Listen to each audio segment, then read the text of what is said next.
গুনাহ করার পরেও আল্লাহ যে 10 ব্যক্তিকে ভালোবাসেন। মানুষ মাত্রই ভুল করে, কেউ গুনাহমুক্ত নয়। কিন্তু আল্লাহ তাআলার অসীম রহমতের সৌন্দর্য এখানেই যে তিনি শুধু নেককার বান্দাদেরই ভালোবাসেন না, বরং সেই মানুষগুলোকেও ভালোবাসেন যারা ভুল করার পর অনুতপ্ত হয়ে তার দিকে ফিরে আসে। কখনো চোখের জল, কখনো গভীর লজ্জা, কখনো নীরব কান্না। একজন গুনাহগার বান্দার তাওবা আল্লাহর দরবারে এতটাই প্রিয় যে আল্লাহ তাআলা তার জন্য রহমতের দরজা খুলে দেন। তাই গুনাহ করে হতাশ হওয়া নয়, বরং ফিরে আসাটাই একজন মুমিনের সবচেয়ে বড় সৌন্দর্য। আল্লাহ তাআলা বলেন, ইন্নাল্লাহা ইউহিব্বুত তাওয়াবিনা ওয়া ইউহিব্বুল মুতাতাহহিরিন। নিশ্চয়ই আল্লাহ তাওবাকারীদের ভালোবাসেন এবং পবিত্রতা অর্জনকারীদেরও ভালোবাসেন। সূরা বাকারা আয়াত নং 222। রাসূলুল্লাহ সাল্লাল্লাহু আলাইহি ওয়াসাল্লাম বলেন, আদম সন্তানের সবাই ভুলকারী এবং ভুলকারীদের মধ্যে উত্তম হলো তারা যারা বেশি বেশি তওবা করে। তিরমিজি 2499। যেসব ভুলকারীকে আল্লাহ ভালোবাসেন, 1 নম্বরে তওবাকারী মানুষ।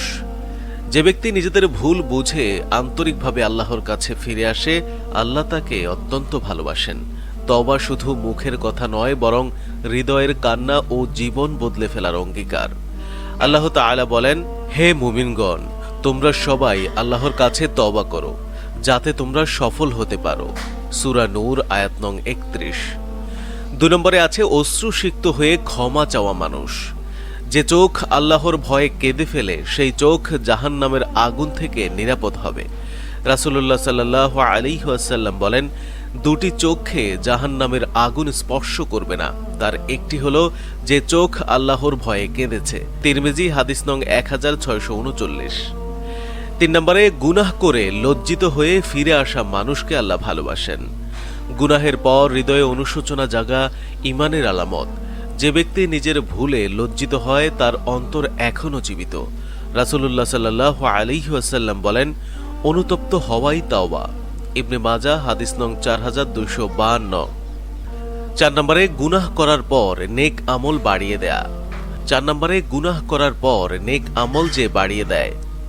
একজন মুমিন ভুল করার পর ভালো কাজের মাধ্যমে নিজের আমলনামা ভারী করার চেষ্টা করে। আল্লাহ তাআলা বলেন, নিশ্চয়ই সৎকর্মসমূহ পাপগুলো মিটিয়ে দেয়। সূরা হুদ আয়াত নং 114। 5 নম্বরে বারবার গুনাহ করেও তাওবায় ফিরে আসে। মানুষ দুর্বল হতে পারে, কিন্তু বারবার আল্লাহর দিকে ফিরে আসাটাই মুমিনের পরিচয়।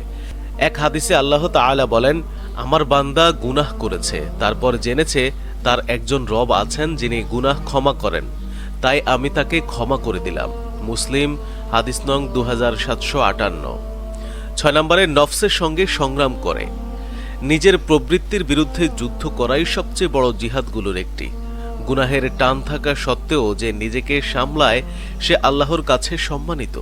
আল্লাহ তাআলা বলেন, আর যে ব্যক্তি তার রবের সামনে দাঁড়ানোর ভয় করেছে এবং নফসকে প্রবৃত্তি থেকে বিরত রেখেছে, জান্নাতি হবে তার আবাস। সূরা আন-নাজিয়াত আয়াত নং 40-41।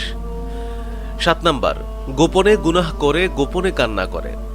মানুষের সামনে নয়, নির্জনে আল্লাহর কাছে কান্না করা বান্দা আল্লাহর কাছে অত্যন্ত প্রিয়। রাসূলুল্লাহ সাল্লাল্লাহু আলাইহি ওয়াসাল্লাম বলেন, 7 শ্রেণীর মানুষকে আল্লাহ আরশের ছায়া দেবেন। তাদের একজন হলো সেই ব্যক্তি যে নির্জনে আল্লাহকে স্মরণ করে অশ্রু ঝরায়। বুখারী হাদিস নাম্বার 660। 8 নম্বরে নম্রতা ও বিনয় প্রকাশ করে।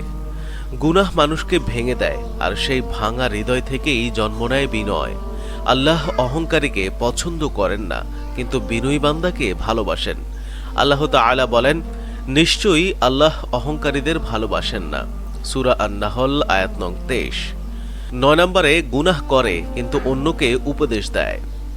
নিজে ভুল করলেও ভালো কথা বলা বন্ধ করা উচিত নয়, কারণ মানুষকে ভালো পথে ডাকাও একটি নেক আমল।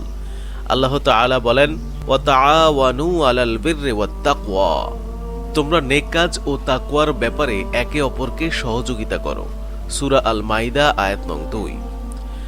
10 নম্বরে গুনাহের পথ ছেড়ে দেয়। সবচেয়ে সৌভাগ্যবান সেই ব্যক্তি যে একসময় গুনাহে ডুবেছিল, কিন্তু একদিন আল্লাহর জন্য সেই পথ চিরতরে ছেড়ে দিয়েছে। আল্লাহ তাআলা বলেন, তবে যারা তওবা করে, ঈমান আনে এবং সৎকর্ম করে, আল্লাহ তাআলা তাদের পাপগুলোকে নেকিতে পরিবর্তন করে দেন। সূরা আল ফুরকান আয়াত নং ৭০। গুনাহ মানুষকে ধ্বংস করে না, বরং গুনাহের পর আল্লাহর দিকে ফিরে না আসাটাই মানুষকে ধ্বংস করে। আল্লাহর দরজা সবসময় খোলা।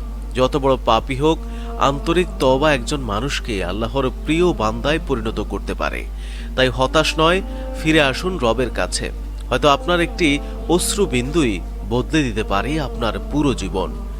হে আল্লাহ, আমাদের অন্তরকে গুনাহ থেকে ফিরিয়ে আনুন, তাওবার স্বাদ দান করুন এবং আপনার প্রিয় বান্দাদের অন্তর্ভুক্ত করুন। আমিন।